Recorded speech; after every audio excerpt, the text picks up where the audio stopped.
Sunday అయినా Monday అయినా రోజు తినండి ఎగ్, అంతే కదా. ఈ ఒక్క ఆమ్లెట్ కర్రీ ఉంటే రోజు ఏంటి వారం రోజులైనా తినొచ్చు, అంత బాగుంటుంది. ఇంకా వేరే ఏ కర్రీ అవసరం లేదు. ఇక ఈ కర్రీ కాంబినేషన్లో రసం ఉంటే మాత్రం ఆహా, అస్సలు నెక్స్ట్ లెవెల్ అంతే. సింపుల్గా ఎలా ప్రిపేర్ చేసుకోవాలంటే, ఒక 2 టేబుల్ స్పూన్లు ఆయిల్ వేసుకొని కడాయిలో సన్నగా కట్ చేసుకున్న ఉల్లిపాయలు 2 లేదా 3 బాగా సన్నగా చాప్ చేసి ఫ్రై చేసుకొని సాల్ట్ వేసి ఫ్రై చేసుకోవాలి. ఇందులోనే కొంచెం అల్లం వెల్లుల్లి పేస్ట్, పసుపు, 2 టేబుల్ స్పూన్ల వరకు కారం కూడా వేసేసుకొని ధనియా పౌడర్ వేసుకోవాలి.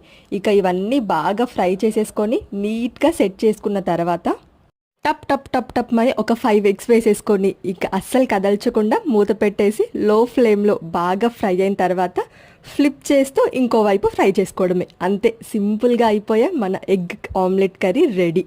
బ్యాచులర్స్ అయినా వర్కింగ్ ఉమెన్ అయినా ఎవరైనా 5 మినిట్స్లో ఏదైనా కర్రీ చేయాలంటే ఈ కర్రీ ఒకసారి ట్రై చేయండి మీరు కూడా.